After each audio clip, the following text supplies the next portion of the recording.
it means ethnic cleaning.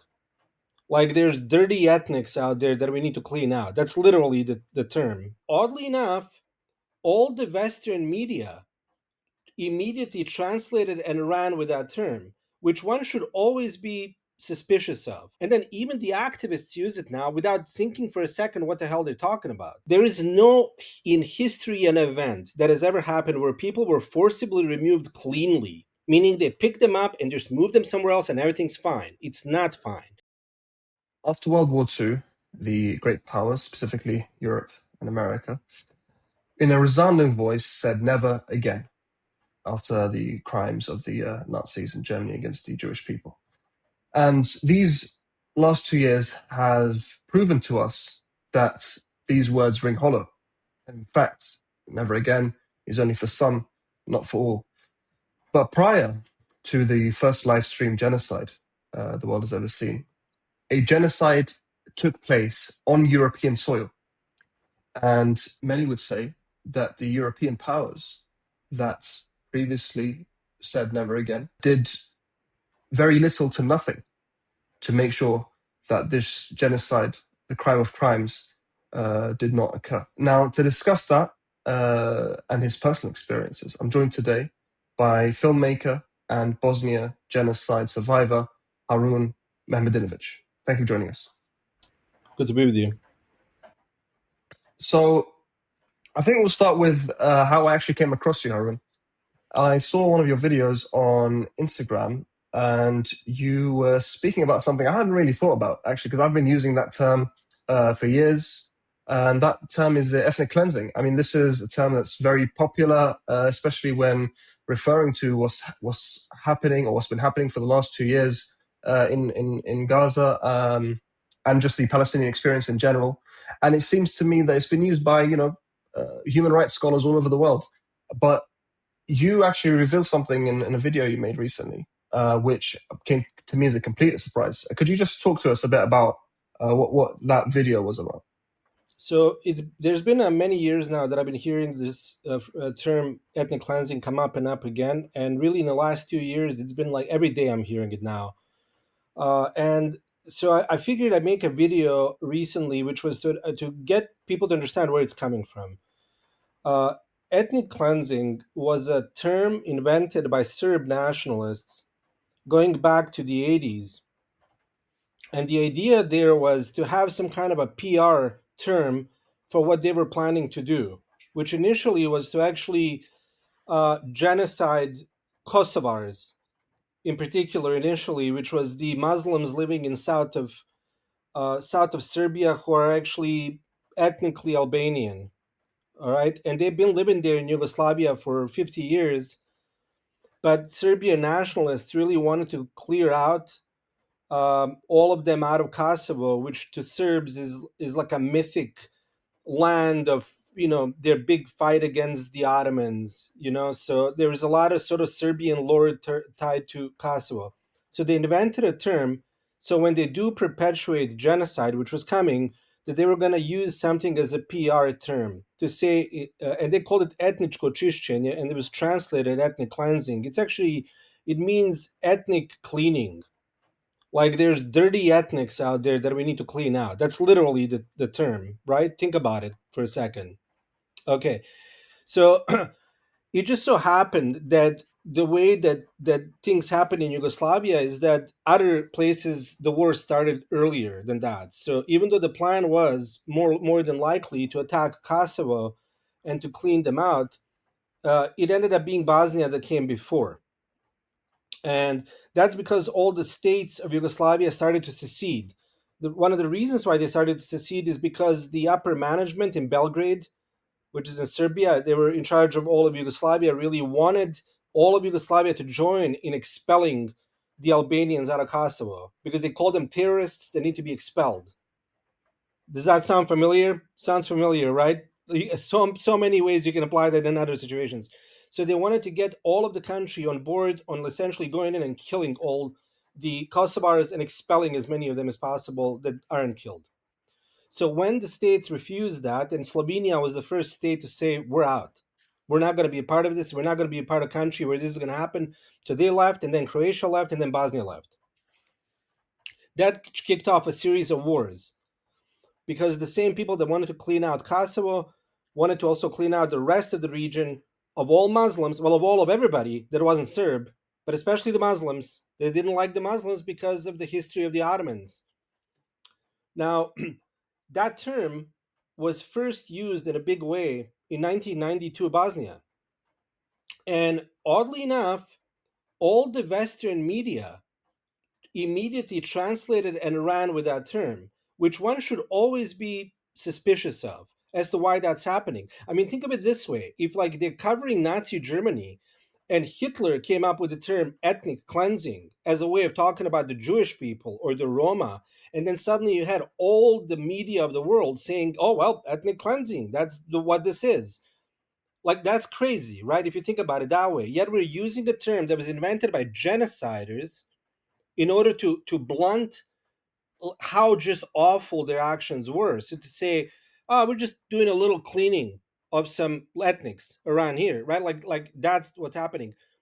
Cleaning, I mean, ethnic cleansing is forced displacement, which means you're using violence to displace people, which means it's more than just removal. It implies you will kill, you will rape, you will maim, you will torture. It's a long laundry list of things that one does when they begin forced displacement. And all those are separately different crimes. And we call them as a whole genocide.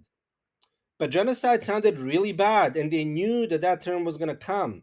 So they were like, we're going to preempt that by inventing our own term that sounds a lot better. And it worked. In my opinion, it worked really well because all the media ran with it. And then even the activists use it now without thinking for a second what the hell they're talking about when they use the term ethnic cleansing. First of all, why would you refer to people as ethnics anyway, like that? It sounds like it's some kind of a minority. In Bosnia, Muslims were the majority,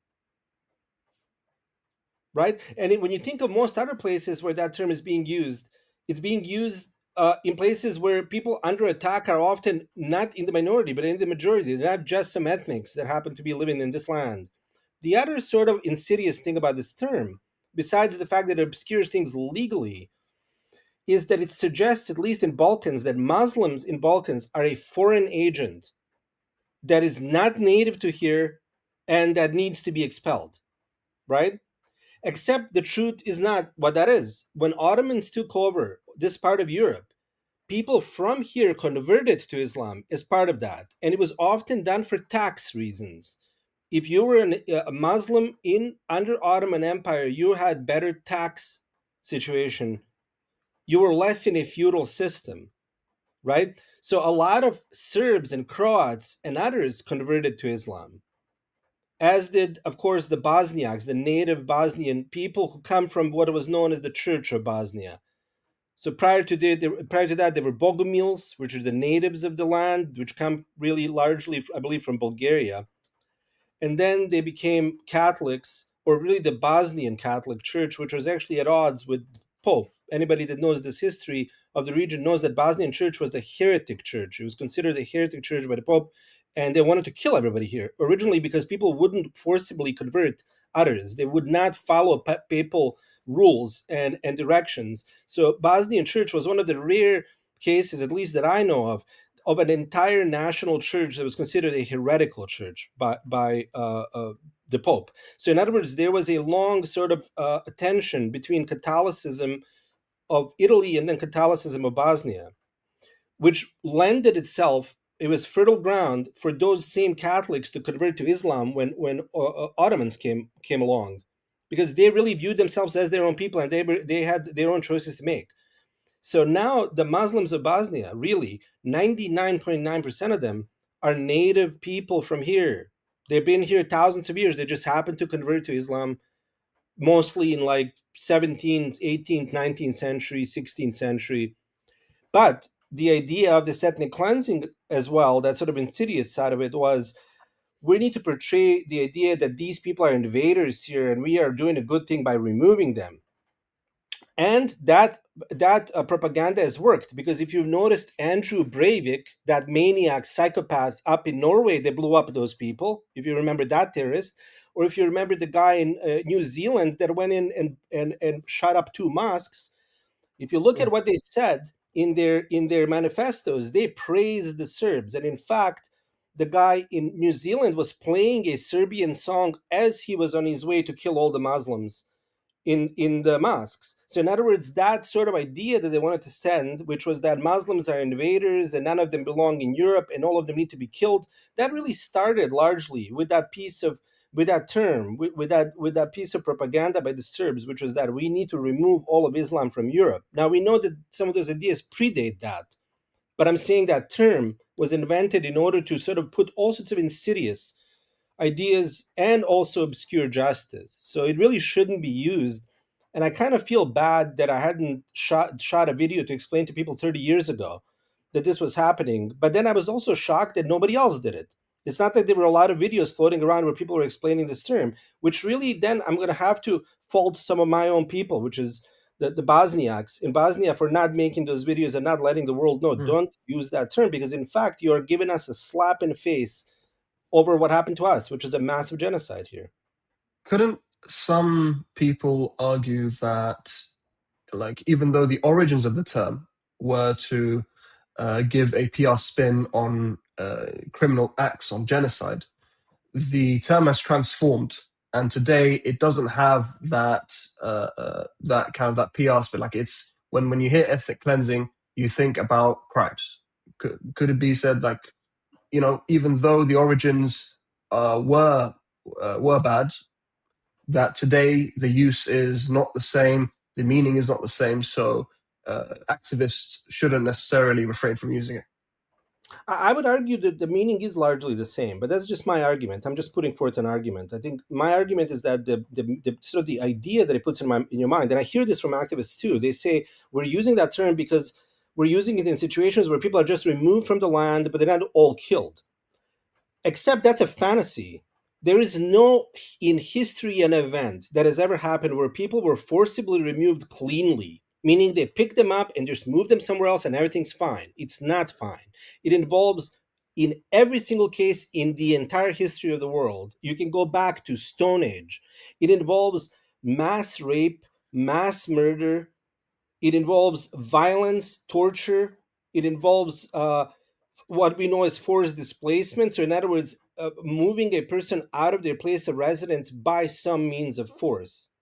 So, in other words, when you say ethnic cleansing, it's still having the same kind of an idea or a meaning or sort of an insidious element to it. I don't think that has necessarily changed. It's just that we have accepted it as part of our reality. Like that is a good way to describe something, except no court uses that as a way of describing anything because it doesn't actually describe any kind of a crime. It doesn't really mean anything except that it puts a very sanitized version of something in your mind, which is that as soon as you think of forced displacement and you use this word, you're like, well, I'm using it in all contexts, but when everybody else is killed. Let me tell you guys something. All you guys that are putting that argument towards me, let me know what genocide has ever happened where all the people were killed. So even by your own standards, that's a laughable sort of argument to put forward, which is to say that everybody must be killed. Not all Jews were killed in World War II, but wouldn't we agree that that was a massive genocide? Right? So we wouldn't be using the term ethnic cleansing to describe the Holocaust. We're using the term genocide. And we need to really stick to that term because it is very rare that you have forced displacement of an entire nation that does not involve genocide. I would love to hear how many examples in history are where people were just forcibly removed and somehow they kept their culture, they kept the same numbers of people, they kept the same kind of life. They didn't. Let's face that reality. Most of these situations were about removing people into a much worse situation, not somehow a better one. Mm. Let's talk a bit about the term genocide, actually. So in Bosnia, the term is used specifically for an event in the city of Srebrenica. I think it's in northwest Bosnia, right? Not in Bosnia. No? That's in the court system of ICTY. In Okay. Bosnia, we say Bosnian genocide and apply it to the whole country. Okay, so let's discuss that for a second. So the international, the ICJ or the ICC, they refer to Srebrenica as the only act of genocide or proven genocide, right? But as you mentioned there, Bosniaks and people all over the world, they consider Bosnia as a whole to be genocide. In Srebrenica, I think it was upwards of 8,000, maybe 9,000 boys and men killed, and then their bodies thrown into mass graves. But potentially upwards of 200,000 Bosniaks were killed during that war. So, talk to me about kind of the relationship between the Bosniaks and the term genocide, and how it's used to describe what happened in Bosnia in the 90s. Well, I mean, I think honestly that when things started to happen, well, I'm going to go back a little bit in time just to give you something about the Bosnian mentality. All right. There is an example of a genocide that happened to the Muslims of Bosnia going back, actually, oddly enough, to 1873. There was a particular instance of genocide which was in Kulen Vakuf, which is a little town right next to Croatia in the very northwest tip of Bosnia. It's a very interesting town because it was the last stop of the Ottoman Empire. So it's the furthest most mosque that was built by the Sultan. I think it's called the Sultan Ahmed II Mosque. It was a very fancy mosque, but it was the last one kind of perched towards Europe. So they stopped at River Una. They did not advance past that point. So in this little town, when the Ottoman Empire started to collapse, the local villagers, which were, let's face it, actually in a feudal system. So, in other words, the Ottomans were not treating them all that well because they were overtaxing them, among other things. So, they were persecuting them. So, as the Ottoman Empire started to collapse, these guys began a series of revolts. So one of the first of such revolts, little known one, happened in Kulanbaku, this little town, and it was a bunch of Serb villagers that rose up and decided to just burn everything down. So they burned down the mosque and they killed a ton of civilians in that town. Well, after that, you would think that the Bosnian Muslims would have a long history and long memory of what just happened in this little town, except nobody knew about it. And that is a quirk of the Bosnian Muslim population's mentality, which is a very much a forget and forgive mentality, or we should say forgive and then forget mentality. So I refer to Bosnian Muslims as people engaging consistently in culture of I would say not forget, culture of amnesia. So if you have, for example, Jewish people of Europe who were engaging in culture of remembrance about the Holocaust, Bosnians more often than not engage in culture of amnesia, meaning that they try to forget real quick about what happened to them. Except that's a mistake because in the same town of Kulanbakov in 1941, the same thing happened. All these insurrectionists and villagers and also partisans in that case, so some of the communists, came down and raped and murdered 2,000 women and children because all the men were not around really. And that event was then forgotten about, partly because communists said, let's not talk about it. But also, we as Bosnian Muslims just said, okay, we'll just forget about it. We will pretend nothing really happened and we're just going to move on and, live and let live. And except this mentality is now getting Bosnian Muslims into multiple cases of genocide. So, what happened in 92 was, oddly enough, a surprise to many Bosnian Muslims. And when I say Bosnian Muslims, I have to make a distinction. We're Bosniaks, meaning some of us are Muslim, some of us are just culturally Muslim, if you will. We're not practicing Muslims, and some of them are atheists. Like in my case, I'm not an atheist, but I would say an agnostic. However, I do have a Hmm. respect for my people. I know that most of my people are a lot of them now are religious Muslims, and I feel like I need to speak for them, even though they often should be the ones speaking for themselves because they're much more close to the religion than necessarily I am. Would you But say that communism had a part to play in that? I think it did. I think also our sort of course, absolutely, because under communism, you were not allowed to say you're a Muslim.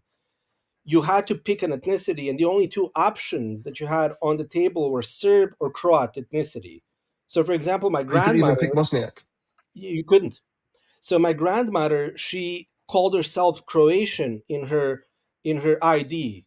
She was, or her parents, right? Her birth certificate and then her ID stated that she was Croatian, except she had no Croatian background that I'm aware of. She just had to make that choice because that was what was available.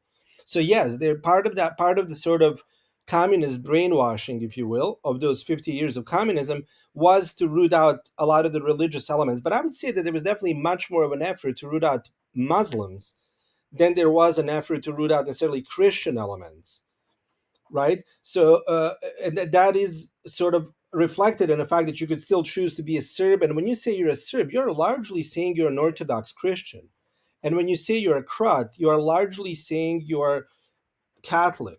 That's just kind of how it is, because these countries are by and large, I mean, 90% of that religion, right? So, in other words, yes, there was an effort to get rid of Islam. And the Islam in Bosnia is very, very inconvenient to Europe, because the whole argument of the white supremacists all along has always been Islam in Europe is a foreign agent that is here to destroy the European values. That's what white supremacists say, and that we need to get rid of it because it's a threat to our way of existence and culture. Well, Bosnia is a real thorn in their side of that argument, which is an idiotic argument to begin with. But then it's immediately disproven by the idea that Muslims in Bosnia are European white people that just happen to be Muslim. And this is a real problem for them to have a majority Muslim country, which is why two places that are majority Muslim countries were immediately allowed to be genocided and brutalized, right? Which was Kosovo and Bosnia. Albania was a whole other thing. Albania was a dictatorship that was abusive to itself.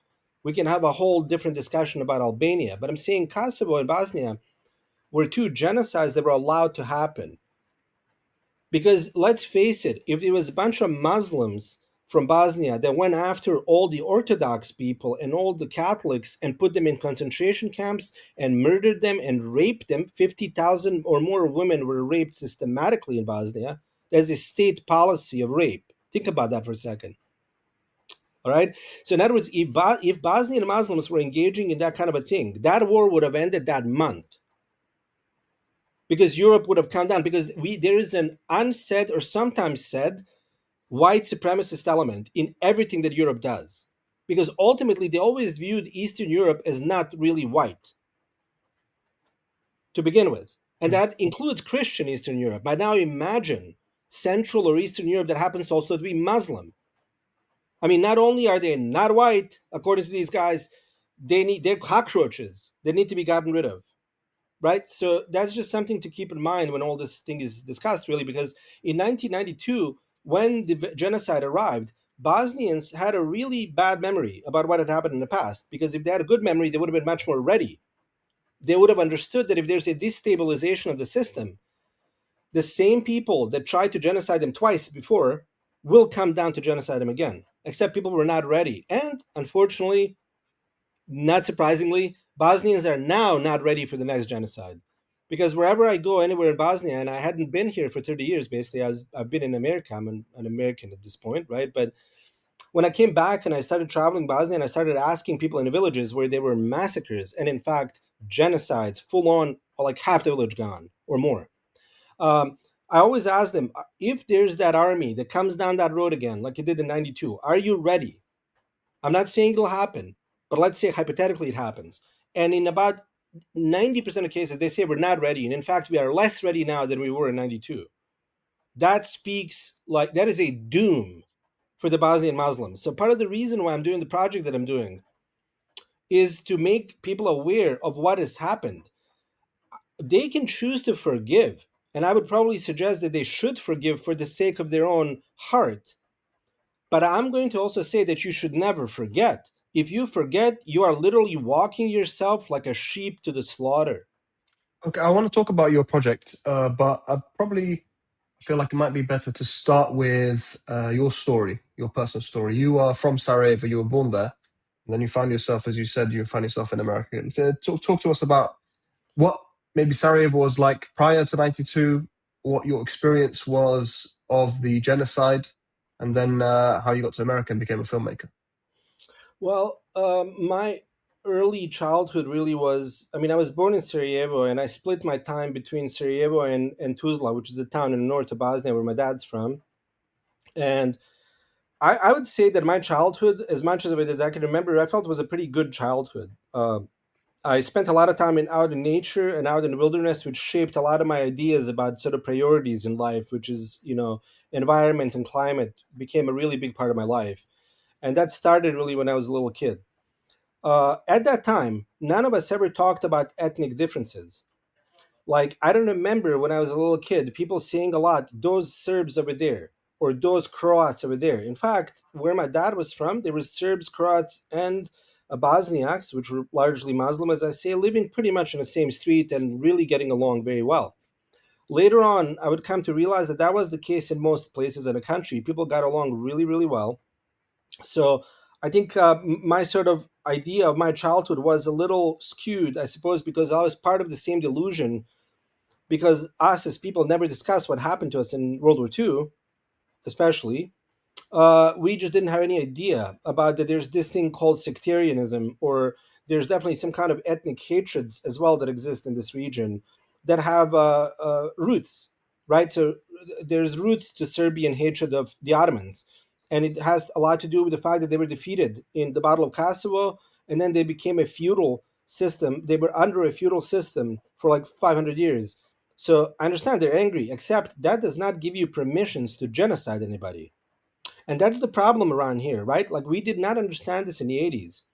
So when 1992 comes around, there was a lot of fervor, especially by the Serbs, about creating their own state, because finally they're like, this is our chance to create our own ethnically pure, quote unquote, Serb state, or the greater Serbia.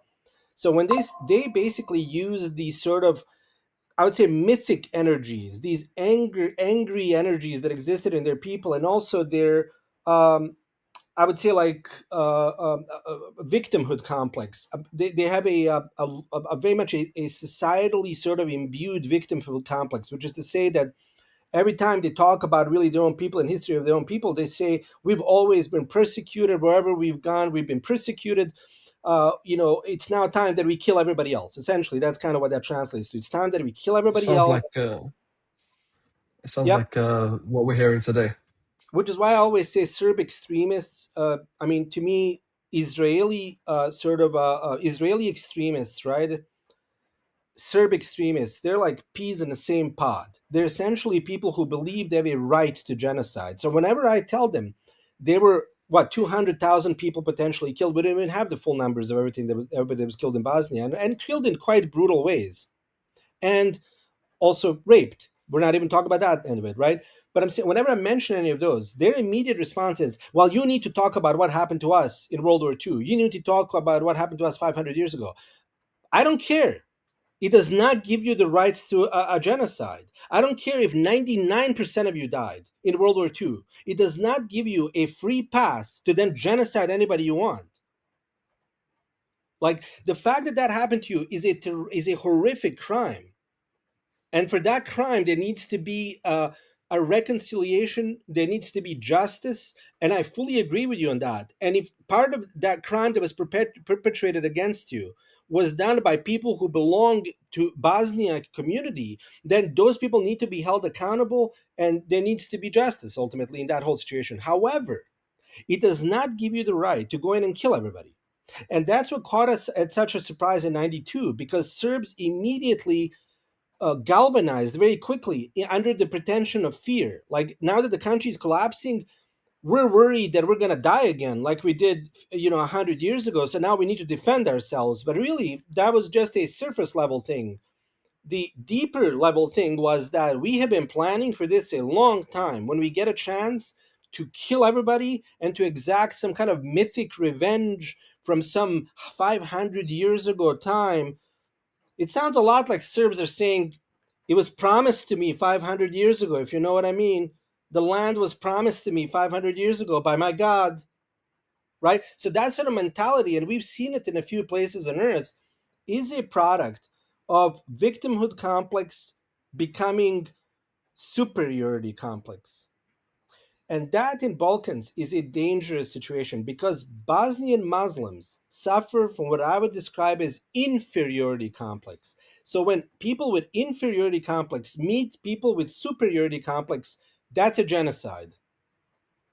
You just do the math on that one, right? So in 92, I think all of us were absolutely shocked as to what was happening to us. because we couldn't foresee all these sort of factors that were underneath what was happening. Like we couldn't believe that there were people planning to kill us for like years. In fact, everywhere I go to Bosnia, there's a very common thing that people talk to me about, which is that when Serb army rolled in, they had lists of people to kill, lists of people to imprison, lists of people to rape. It was like highly planned out. And that was something hard to accept because a lot of people that were part of that planning were people you knew. They were your neighbors. And in many cases in Bosnia, I have now, through my research, found at least 10 instances of one's godfather killing the family to whom they're godfather. So you had like a Muslim family to whom a Serb man was the godfather, and then he essentially has that family on a list to kill. That's actually really hard for a lot of people to try to understand because at some point, they almost like a switch was flipped, and you went from hanging out with people to let's just kill him. Like famously, a woman was taken off a transport out of Visegrad, I believe, or Bratunac is a little town in eastern Bosnia. She was put on a bus to be taken to safety, and the bus was stopped by her godfather. And he took her, and she was pregnant, and a bunch of the family members off, and then he shot all of them, including shot the unborn baby. Think about that a second. This is a dude that's grown up with them, was a friends with them, was close with them, and it was the godfather at the wedding, shooting his own godchild. That tells you a lot, which is what has happened in this region was people treating Muslims as there's that old saying, keep your friends close, keep your enemies closer. So what a lot of Serb extremists and their enablers were engaging in is pretending in front of the Muslim population like they're friendly, and then they showed their true face in 92, and all of us were like, oh my god, how is that possible? Well, it's partly possible because we didn't learn our own history, like my mom's history. She's from Foča, little town in eastern Bosnia, her family's from. And in 1943, Chetniks, which is Serbian nationalists, rolled into Foča and killed almost everybody. So I believe 100 members of her family were killed. And like the five that survived made their way to Sarajevo barely. They survived massacres essentially. And then in 92, they went, somewhere between 1945 and 1992, they went back to Foča to live there again because that is their ancestral land. And then they got killed again in 92, in some cases by the same people that were massacring in 1943. Isn't that crazy? And that's to deal with this sort of culture of amnesia that we're like kind of putting upon ourselves, which is why we need projects like the one I'm working on. So, with that being said, like 92, just to kind of wrap that end of it up, when 92 happened, I was like 9 years old, so I was just beginning to understand the world. So I was then trying to understand, like, what is my role in this whole war? Like, what, and suddenly I got to understand I'm part of the Muslim, Bosnia community, and this is coming, against us, right? So it's like, I didn't even have an idea of who I really belonged to and what was really going on with my own people when somebody already had my name on a list of people to kill. And Wow, then, your name was on a list as a well, 9-year-old. every name was, because they used census and in intel and government intel, and essentially and there was a census done in 1991, not by chance, that was by design. That census was done right before all the genocides unfolded because they needed the information. They needed to have a full and clear idea who lived in what house, who lived in what apartment, who was what, who was who. So they had a really clear plan about who to kill, who to put something else. Like a lot of women, as I said, were raped, and they were on a list of people to rape.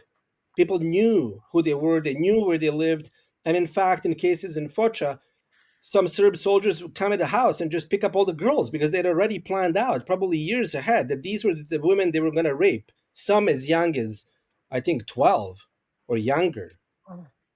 Um, so in 92, like, as you said, you were trying to figure out what was going on. This happens, this war and genocide breakout around you.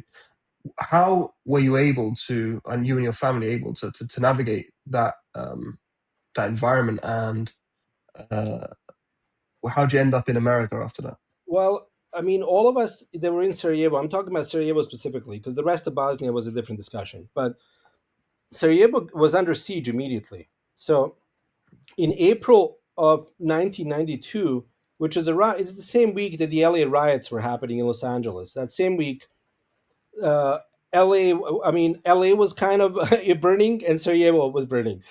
So we were put under siege straight away. There was a highly planned out siege where they took positions well ahead of time. They knew what they were going to do, and they wanted to basically pound the town into submission and then kill everybody in it once they take it over. Except it didn't quite work out the way they planned. It turned out that we were much, much more sort of witted as far as defending ourselves. We were able to organize defenses of the city much better, and they didn't, they figured that the city is going to fall within 2 months, and the city did not fall. It never fell. In fact, it became the longest siege in modern history, maybe in all of history. I believe it's 1,500 days of siege. You're not going to find too many examples of sieges that long. Um, so we survived, and part of that survival was, take your best guess what's the best part of city to be in, because you never knew which one is going to get carpet bombed at what time. So in other words, we got lucky. If you were in Sarajevo during the war, there was only so many things you could do to make good choices. By and large, you were at mercy of what happens. So if you just, I mean, I'll give you one example. We were in an apartment in '92 in mid city, which we thought was fairly safe because it was not directly open to like sniper fire or anything like that. And then one day there was just suddenly like a huge explosion outside. There was some kind of a massive thing, we went to hide in this little hallway, sort of at the center of the apartment. And then we realized that this explosion and this like thing that happened was just in the next room. And after the bombing had stopped, we went in and realized that there was a grenade that had actually made its way through the wall and got lodged in and didn't explode. Had it exploded, I'm dead. You're not speaking to Wow. me today. So that is what I'm trying to say is was a miracle. In other words, if you survived largely because it was a miracle, not because you were making incredibly good choices. Um, and you must have heard recently about this new probe in Italian courts investigating alleged sniper tourism, Yeah. where these rich Europeans and Americans would go to Bosnia, pay Serbs to shoot uh, civilians, and they pay more to shoot children in some cases. Uh, I wonder if you had known about things like this happening prior to this probe, and what your reactions are to it. So we knew about it, but more as hearsay. Well, it was a little more than hearsay because Russians that were part of the volunteer guard for the Serbs, Russians that volunteered to come for the fight on the Serb side. They were making tapes of their own people coming in, like writers and intellectuals sometimes, and sometimes just businessmen that would show up to shoot at the city, and they would make videotapes of it. And you can actually find those on YouTube if you search like Russians firing at Sarajevo. There's lots of videos of their civilians coming in from Russia to do that. So we knew there was definitely some of that happening. What we didn't maybe know fully was just how wealthy some of these people are and sort of how well worked out a network this was. Because essentially they took like bets essentially. I mean, from these people, they set up some kind of a system where they could funnel people to come in and pay them $100,000 or $120,000, I guess, per killed person. So in other words, this was a big business. That part of it, I don't think Wow. we fully understood. That now this thing is going to give us a much better idea of just how advanced that whole operation was. Meaning that somebody in the Serb realm, I don't know who it was. I get maybe hopefully we'll find out who was in charge of organizing all of it. But they figured out they can make a ton of money. They can make a ton of money, and this was a way that they can make a ton of money. So I think that is a part that we were not aware of, just how widespread and just how many people are involved. They're saying that essentially there's like 20, 30 countries worth of people that were involved. And what did they have? Some kind of, I mean, that this was before the age of internet. So there's some kind of an underground cabal that had organized transports to people. Like, I mean, we're talking about how did they even organize this? Which then begs another question: has there been for a long time a cabal of shooters going around all war zones, and they have a worked out organization to whom they're all a part of? That's essentially sending them to these places. It's creating infrastructure for them to go and shoot. Then that brings up a question of how many of the war zones in the Middle East involved these trophy hunters of human heads. And also, prior to that, going back to the 80s, to the 70s? Was this a long established, essentially, a headhunting club? And if you're looking at how well this was worked out, I would have a hard time believing that this was not that this that did not predate Bosnia by well ahead of time. Maybe going back several decades prior to that, of like very wealthy people that are paying to kill people. It's absolutely sick. When I first read that, the headline, it was. I mean, you don't. It's not something it's something you think would turn up in a movie, right? About you Yeah, know, and the antagonist or the evil person is like cartoonishly evil. This is the kind yeah. of thing you'd see there. Like you don't expect this to happen in real life, and the fact that this happened during a genocide is just it's mind-boggling how people can justify it to themselves. Well, I think also, I think us as Bosnians, we really did not. I think we have never understood just to the depths of to which we were dehumanized, because it's sometimes very hard to accept your own dehumanization. It's very hard to accept. I was reading. I think it's a woman is called Lina Mauser. I think she's. I want to say she's Lebanese, right? A writer. Recently, and I read an article about her, and she said, I think we are now only now beginning to understand, as people from the Middle East, of the Levant, really, right, that are beginning to understand like how little our lives are worth, because we have this best intentional belief, like that somehow people are better than they really are, and that there's no way that there's so many evil people out in the world, and this is a very small minority of people that's evil. And she's now understanding, like, she's saying we're just now beginning to understand how little to nothing our lives are worth, and we as Bosnians are having the same problem. We have, I think, still have not understood what happened to us, because a lot of us that I speak to, a lot of people, they tell me always, I want to move on, but I'm like, what are you moving on from? You don't even understand fully what happened to you. You don't even have a full understanding of what happened to you. So you're not moving on something, you're just ignorant. And you're engaging in a behavior of um, essentially aiding and abetting your own genocide down the road, because you're going to be so unprepared and you're going to be totally clueless. And then somebody's going to come in and he's going to kill you again. So I think that is like a part of sort of a quirk of humanity, maybe, that we just and maybe we have a lot in common also with people in that part of the Middle East. I mean, I always tell people we have much deeper connections than we even understand, because Bosnians were part of going to Palestine, for example, during the Ottoman times. Lots of Bosnian Muslims went to work in Palestine. To my understanding, it's like 200,000 of them. um, and they're like, for example, the Bushnak family Yeah, in Palestine are Bosnians. They're not native. I mean, originally we're not native to that land. Now they're probably a lot more mixed. But what I'm saying is Bosnian. The Gaza genocide. I want to say Palestinian genocide. It's not specific to Gaza, just like it's not specific to Srebrenica, what happened in Bosnia.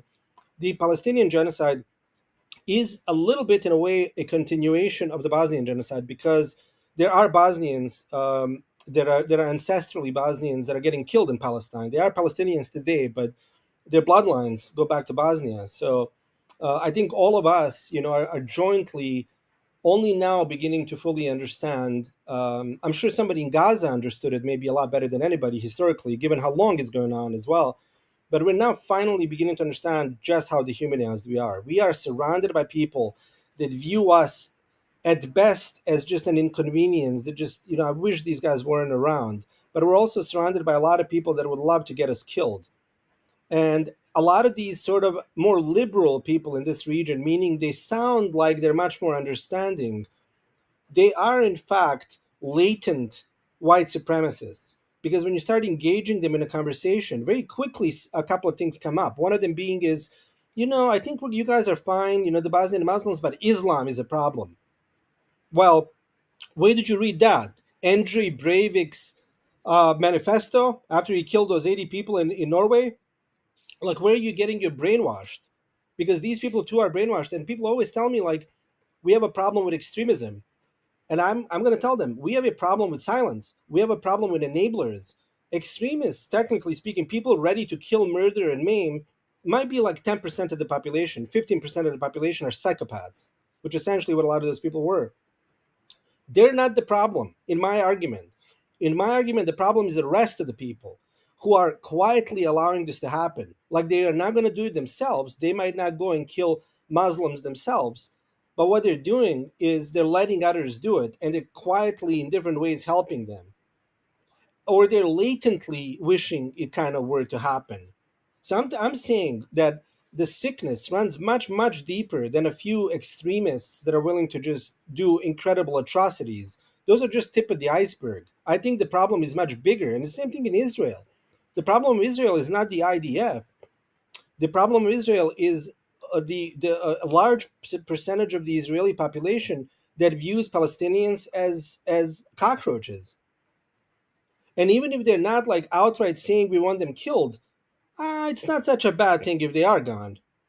I mean, I'm not gonna do it. But if somebody else does it and they're gone, I don't have a problem with that. Well, that mentality is the same problem here, but I would argue is the same problem in a lot of places where similar things are happening. And then people to whom this is being perpetrated against are oddly enough often in deep denial. Deep denial. And we as Bosnians are now deep denial of three genocides. I mean, at what point are we going to learn? I feel like I have learned now, and I feel like I have a duty to try to tell other people. And I'm going to be probably yelled at by my own people often because they're going to tell me, why are you opening up old wounds? And my argument is going to be, you don't even know the extent of your wounds. So you moved to America in the, I'm guessing the mid to late 90s, It was mid 90s. mid 90s, and you became a filmmaker. Um, what was the action of becoming a filmmaker? Was that in any way motivated by your experiences in Sarajevo? I mean, it was because when I was a little kid, obviously my childhood was very interrupted. So my education was interrupted. I had not had grades 3 to 7. They were skipped because of the war. So in other words, I lost a chunk of my education. So I had to kind of self-educate on some things, and I chose art. I chose to spend my time that I had doing stuff. So I was drawing a lot as a kid, and my experience of war was a really particular one because we spent so much time outside, so much time inside rather than outside, because we were dealing with a sniper rally in Syria where we were dealing with bombings. So we kept inside. Actually, we spent a large chunk of 1992 in nuclear shelters.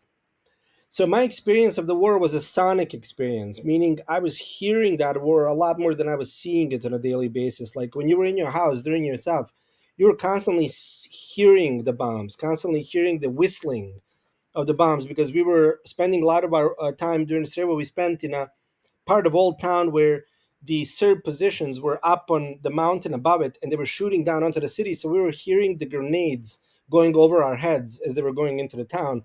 So that sound just kept going on all the time. And then I, at some point, figured, drawing is not going to get me to communicate this wartime experience of mine. It's something more akin to a film. So the sort of need sort of to testify to what happened was a lot at heart of a lot of why I wanted to be a filmmaker. Is I was trying to find a way of coping, I guess. I was trying to find a way of processing what had happened, which was for a lot of us an enormous amount of trauma, to the extent that we're not even know to what extent we're traumatized.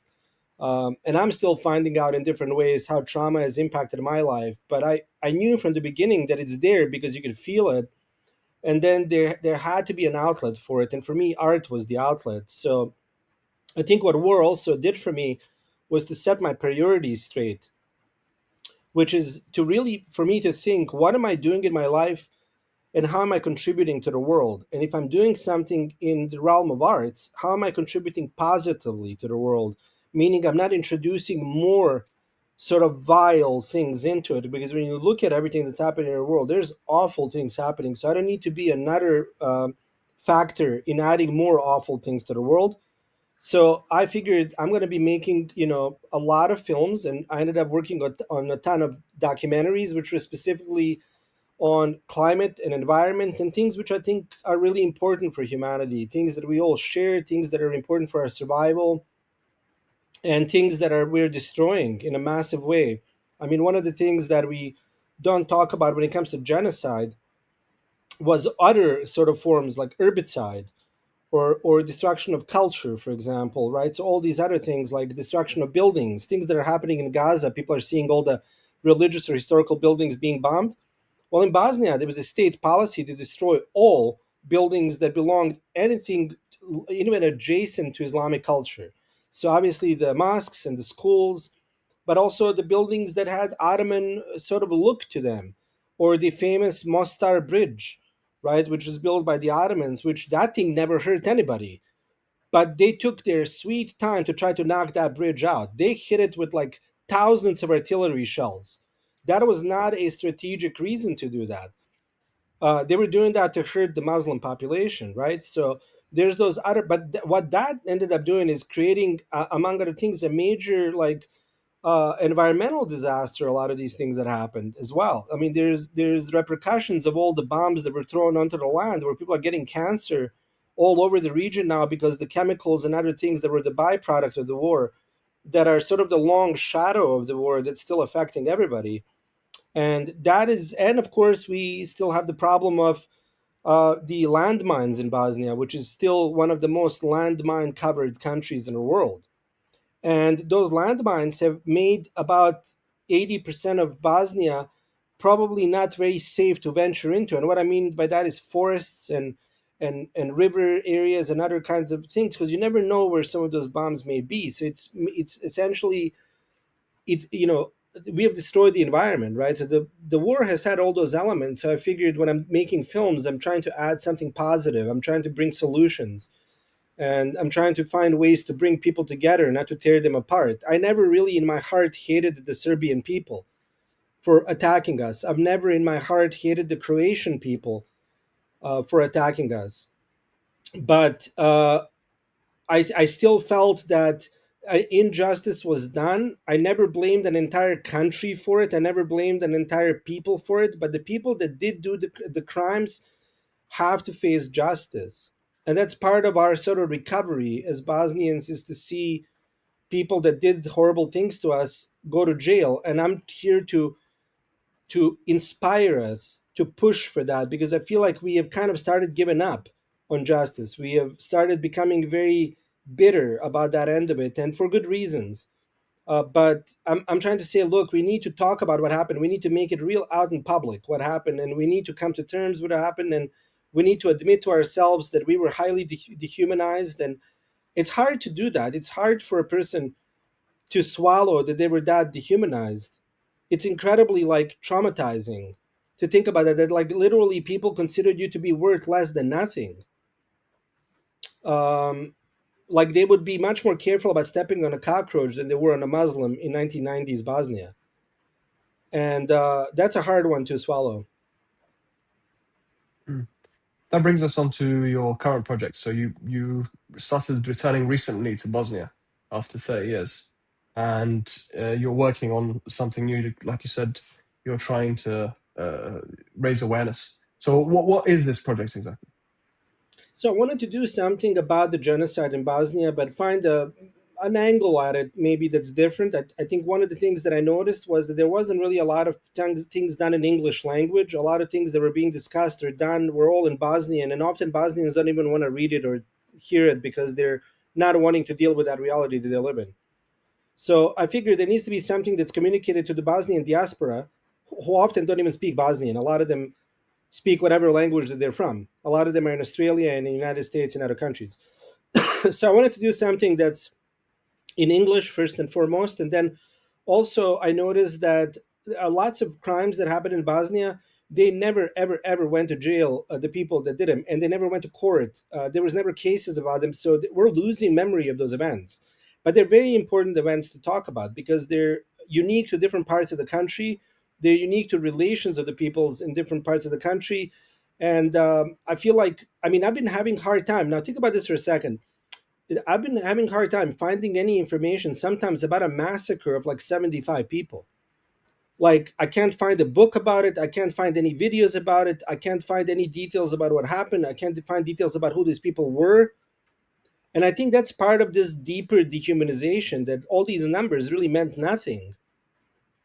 And I sort of figured I want to do something that has like a big social media component where I can go and tell stories of particular events that happen and do research and do sort of digging into them. Often when there isn't a ton of things to learn out there, I have to go and meet with the people.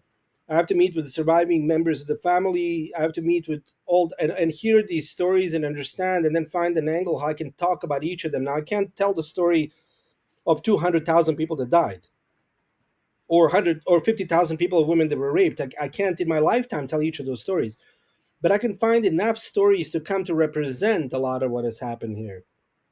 And that's partly what I'm thinking about with this project, is to raise awareness globally about what happened here, because I feel like this is a very forgotten war.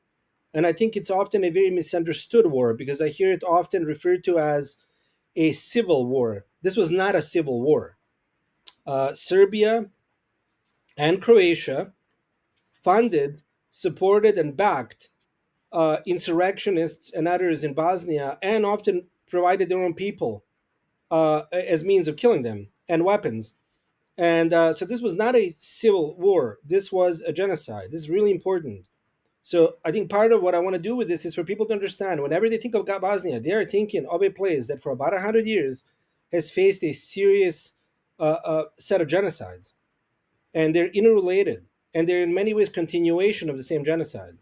It started in one point and it is continuing, and it'll happen again. Just another sort of instance of it will probably happen in 20 years or however many, because I could see it.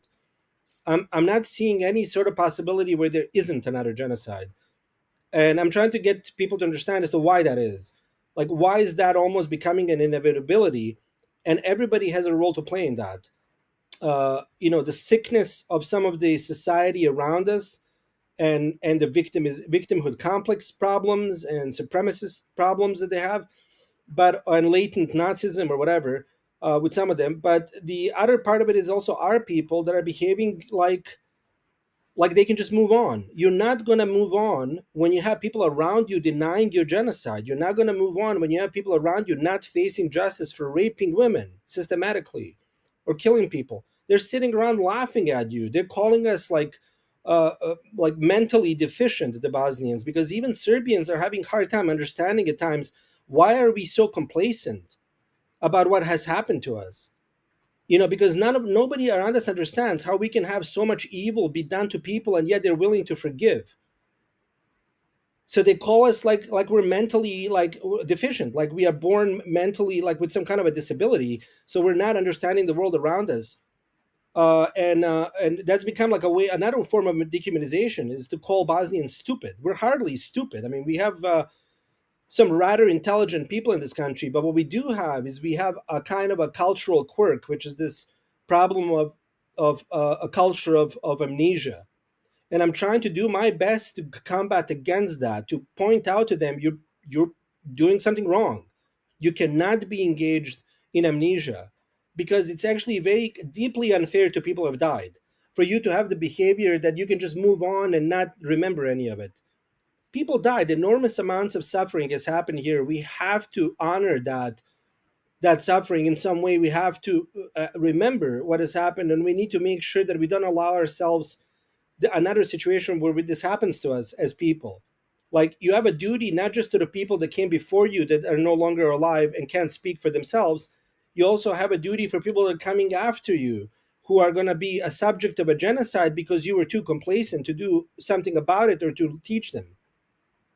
This this actually raises a question for me. Actually, it kind of delves into a topic that I want to explore, which is some of the parallels between what we've seen over the last 2 years in Gaza and Palestine and Bosnia. Uh, Maybe someone might push back on what you're saying and say that the Bosnians don't really have an option, because Bosnia or Bosniak Muslims are incredibly isolated, and there is no like a realistic path to gaining justice, because they don't really have any allies or partners to help them achieve that. It's not wrong to some extent saying that. It's not wrong. That's what I'm saying. We have to fight against the instinct to give in, because the system is set up so that we give up. That we just say, look, just let's forget about it, let's move on. I'm saying we need to not forget about it. I think we need to fight back against that, and I think we need to be a lot less forgiving. All right, I think it's fine if people forgive, but you can't just say I forgive 100,000 war criminals that are living next to you. That needs to go through a reconciliation process. And yes, you can forgive, but they also need to repent. They also need to meaningfully absorb that what they did is wrong. Except that's not what's happening. They're teaching their children to be genocidal and to do it again. So in other words, you are a fool if you think that you're gonna just say, okay, let's just move on and everything's gonna be fine. It's not gonna be fine. They're just gonna wait for another opportunity to kill you. So you're setting yourself up and your people for murder. I do think we are marginalized. I do think we are very isolated. I fully agree with that. But we have agency. We're not like a meat puppets, right? Like we have agency. Like, so in other words, we need to say, we, if nobody else will fight for us, we will fight for ourselves and for our memory and for our people. And we need to have pride, and we need to conduct ourselves with dignity and not behave like beggars, like we're begging our surrounding neighbors to be kind to us and please don't kill us. You can't afford that kind of thing. The picture you paint of Bosnia today is actually, in a way, what some Palestinians might see the future of Palestine is, should justice not be, should justice not prevail. I mean, there are a lot of people talking today about so-called two-state solution. They want to bring back the two-state solution now. Everyone really cares about having a state of Palestine with 67 lines. There are other people who are saying, okay, well, one state, everyone gets one, but one vote.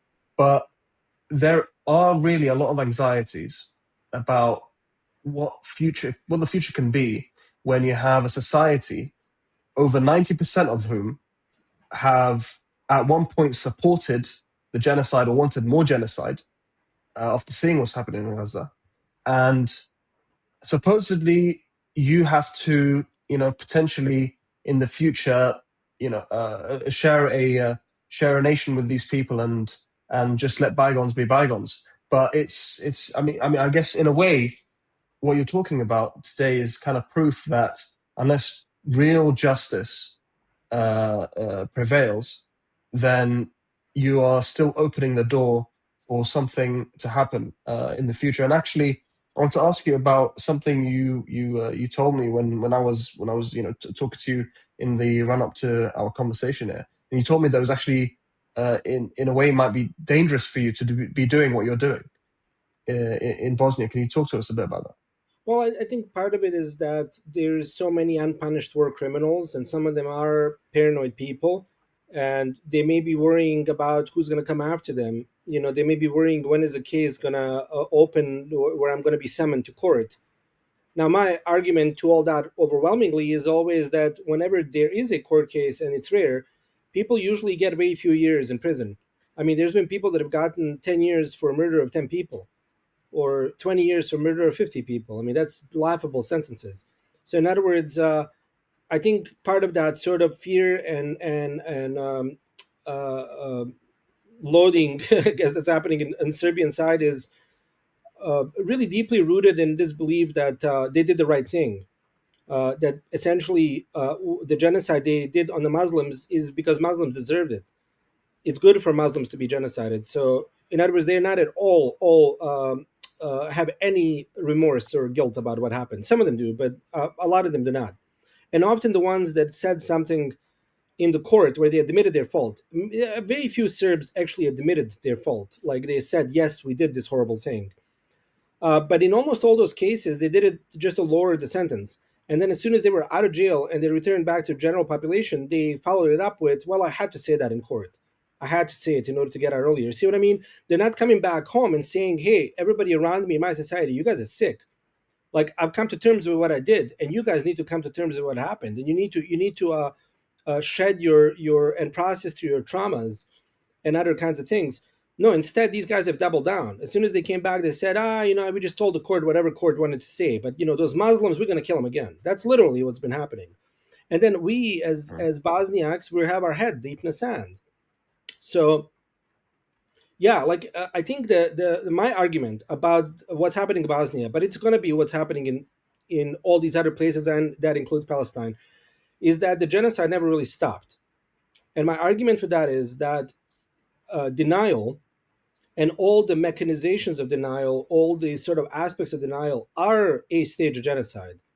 So, in other words, after you do all these horrible atrocities to people, then you gaslight them, and you gaslight the world that you really didn't do any of that, or when you did it, it really wasn't as bad, and therefore ethnic cleansing rather than genocide. We just ethnically cleansed some of those Muslims, wasn't so bad.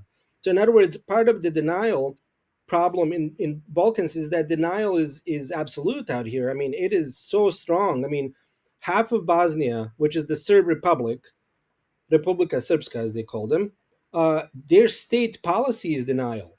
So they're not allowing, for example, any monuments to be built on their side of the things, which has hundreds of thousands of mass graves, thousands, hundreds of thousands of murders potentially that have happened just in that area. They're not allowing any of that in their side of the country to be commemorated, and that is like literally a continuation of genocide. They are perpetuating genocide still. It is still happening. It's just that people aren't being killed en masse, but their culture is being destroyed. They're being victimized. They're being mentally damaged with all this denial. Their raped women are seeing their rapists out on the street, and these rapists often laugh at them. Think about that for a second. That is part of genocide too, and absolutely it's going to be very hard to fix that situation. It's a two-way street, and I feel like Bosnians are often the ones much like going out of their way to forgive, and they're surrounded by people that are going out of their way to murder babies. And in that sense, there's a big parallel too between Palestine and what happened to the Bosnian Muslims, which was that little children were being targeted here too. And this whole thing with the snipers in Sarajevo is another layer of that, where killing a kid was like a highly prized thing. You had to pay more for that. Think about that for a second.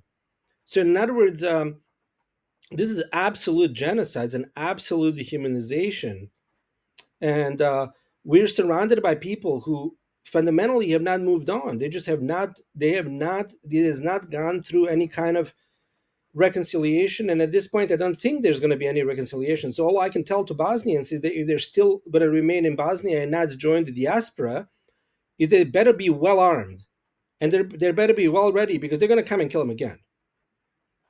Mm.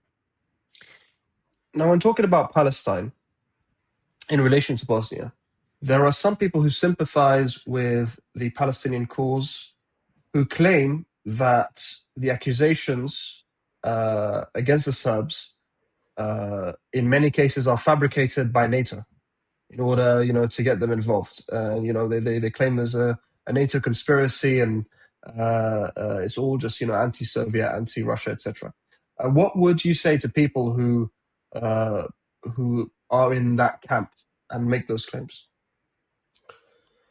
They're wrong. I mean, Russia has again, every situation is complex. So Russia has had a lot of people die in Russia, right? So there's a lot of not admitted suffering that happened in that country. I believe 27 million Russians died during World War II. That's staggering, all right?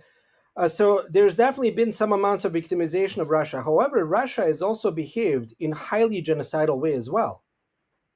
So to say that like because Russians were vilified and attacked in one situation gives Russians the right to genocide, I don't know, Ukrainians, that's a non-argument. So the idea that somehow Serbs had the right to go and murder all the Muslims here because there were some past injustices against them is just a laughable argument. My argument is that whoever does the crime should face justice, whoever that is and wherever they're from. So, in other words, if that person is Russian, they go to jail. If that person is Serbian, they go to jail. If that person is a Muslim Bosniak, they go to jail.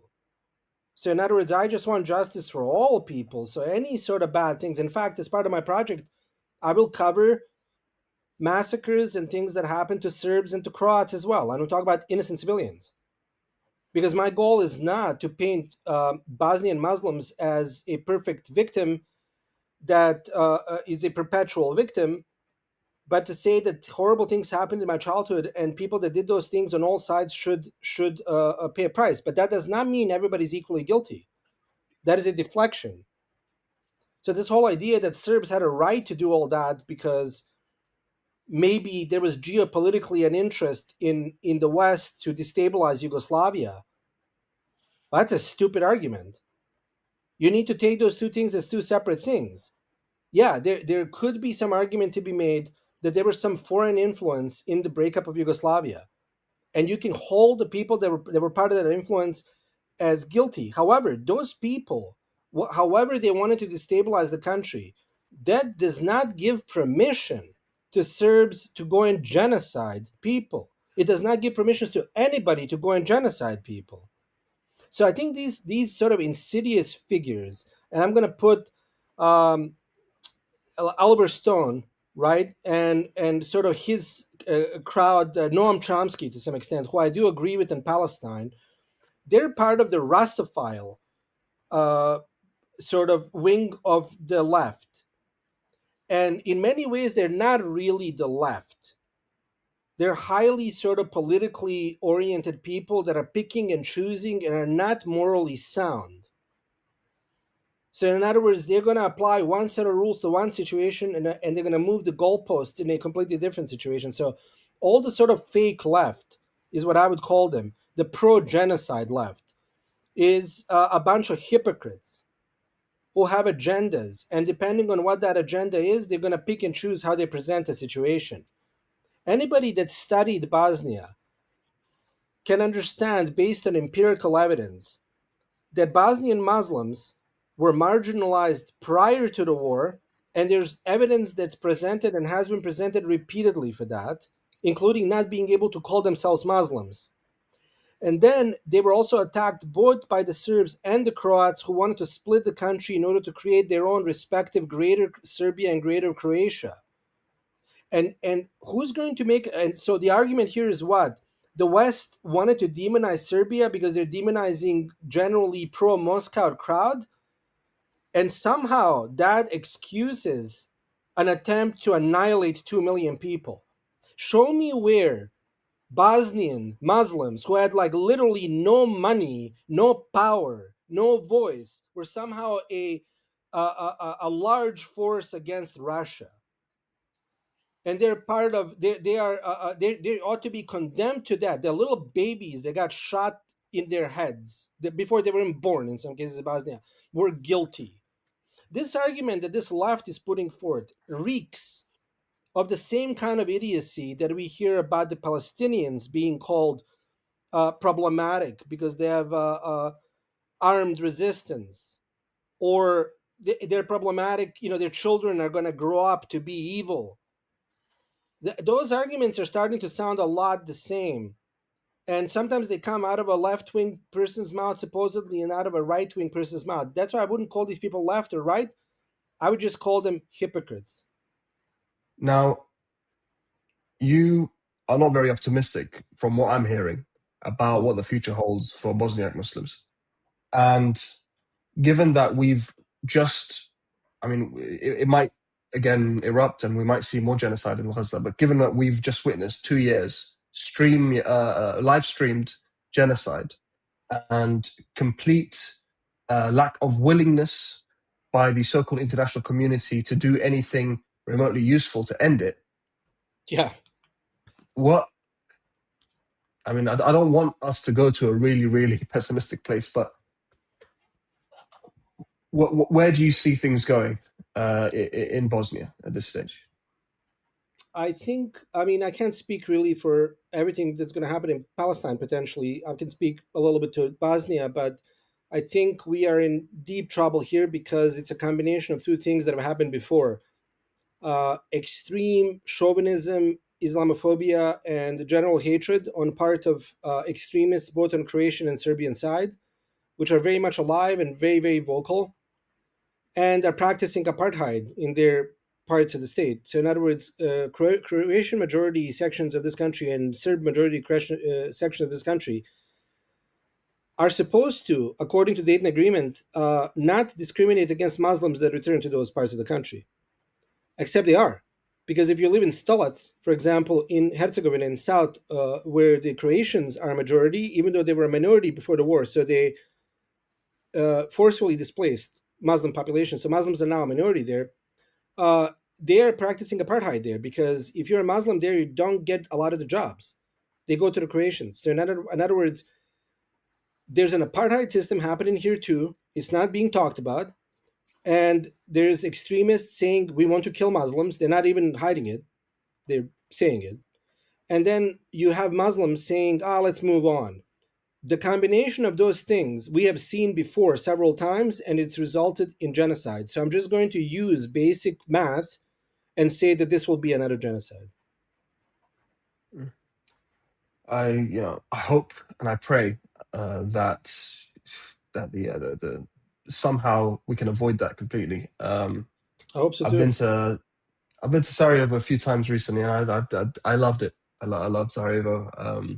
I've been to Mostar as well.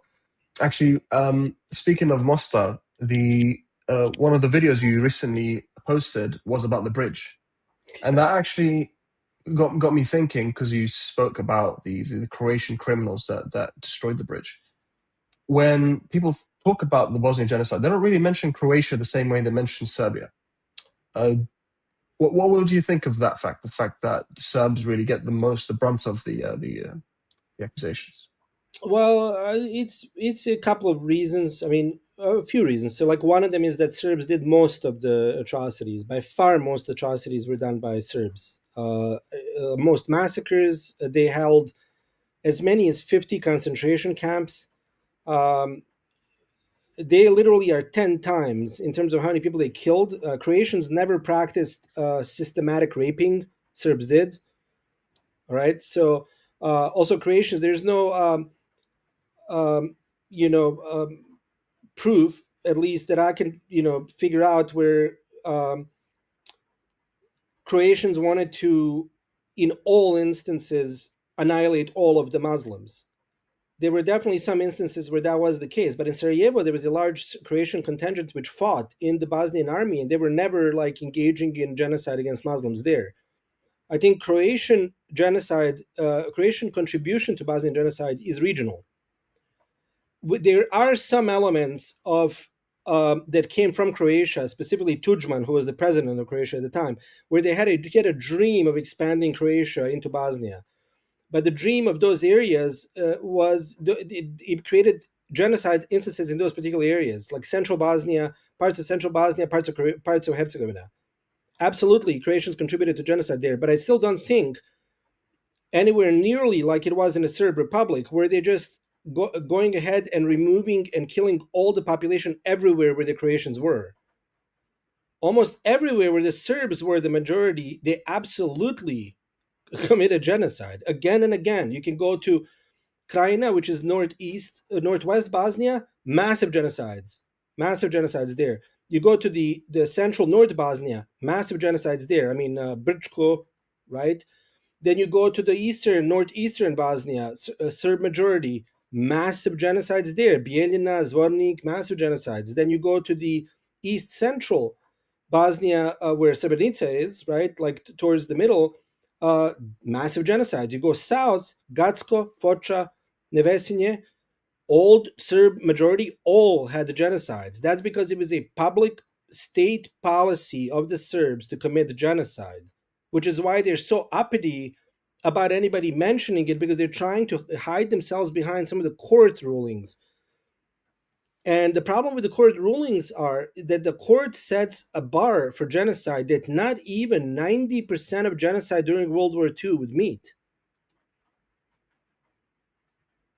So if you were to take Nazis to ICTY to try to prove whether they committed genocide, ICTY would rule that there isn't conclusive evidence in probably half the Holocaust that it was actually genocide. Wow. So, in other words, Serbs are grasping at the straws to defend themselves instead of acting rationally and saying that we have as people a serious problem with chosen trauma. We are engaging in victimhood Olympics, and we're engaging in superiority complex, and we need to get over this shit. Sorry if I to curse, in order to move on as people, as to we get better and survive as people, and to say that there are elements among us that are horrible people, and they need to be marginalized and gotten rid of. They need to be removed out of the community. So, in other words, if they want to live as hermits on top of a mountain, go ahead. But you need to get rid of these people. Like if somebody within your own people is talking genocidal, you need to marginalize them. But Serbs are not doing that. Like there's protests in Serbia right now, and they're about two things. They're about the large lithium project that they want to put in Serbia, and death of 14 people that happened in Novi Sad, which is a tragedy caused partly by the government. Those are legitimate things to have protests about.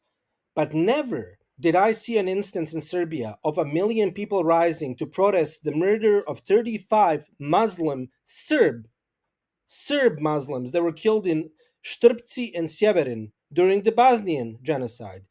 They were killing all the Bosnian Muslims and said, well, why don't we cut in, why don't we just throw in some Serb Muslims in there while we can too? At no point did Serbia as a whole get up and say, we want to take down our government because they literally engaged with murdering 35 our own citizens just between those two massacres. And you know why that is? Because majority of Serbs don't see Muslims as a full human being, and that includes the liberal Serbs, because ultimately deep down they suffer from serious fears. And I'm actually extending them a lot of love by saying, I don't hate you, I don't wish what happened to my people upon you. I actually wish upon you that you get better, that you get healthier, that you rid your culture of this superiority complex, which is a response to your ancestral trauma. I want you to live better, to live healthier, and to be better people. I don't want you dead. I don't want you threatened. I don't wish genocides upon you. I don't wish what you did to our people, what your extremists did to our people to you. I want you to get better. I want this region to be better. But I'm seeing a lot of Muslims willing to forgive and forget. I see very little evidence in the side of the extreme components of the Serb community which are willing to have any kind of reconciliatory movement. They simply have a goal to kill all the Muslims, and they will continue trying to meet that goal till the end of time. So much of what you're saying there can be said about Israelis.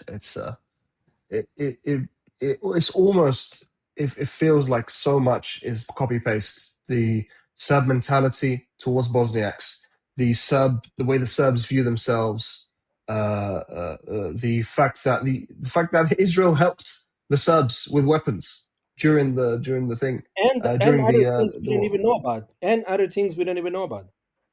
Yeah, and the international community's acquiescence or inability, unwillingness. I mean, for a period there, the Bosniaks were under siege, not just from the Serbs, but they were also, I think it was the sanctions, or they weren't an arms embargo. Sorry, Yeah. for A, against a the terrible arms Bosniaks. embargo. Yeah. Yeah, And that was so by so design. much. Yeah, because when you impose an arms embargo, they knew what that embargo meant, which is that Serbs controlled most of the weapons because they controlled the JNA, which was the national army. So they had all the weapons, right? So creating any kind of an embargo was really to marginalize the Muslims, and then to eventually get the Muslims killed. And actually, to some extent, Croatians, defenseless Croatians in Bosnia, were definitely were unequally hit by that embargo.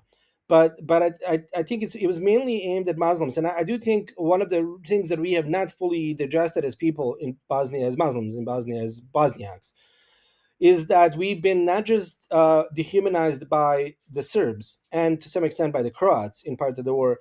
We were very much dehumanized by Western Europe, and that's part of that, right? Like the arms embargo was a way to just get more Bosnian Muslims killed.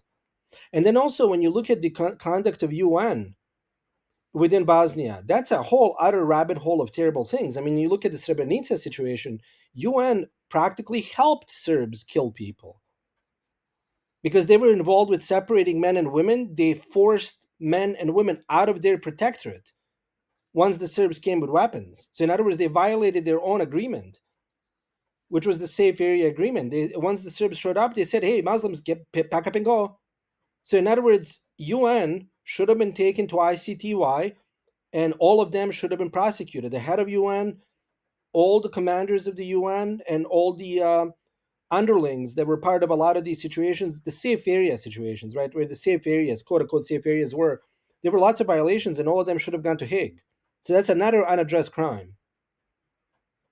Yeah, but even the UN is something that we're seeing is more and more useless in addressing genocide. And this conversation really has shown me just how similar, or how similar the patterns are that people go through until they commit genocide. We're gonna have to end it there, Harun. It's been a really, really eye-opening conversation. I wish you all your best in all the best in your projects. Thanks for chatting. Anytime. Thank you.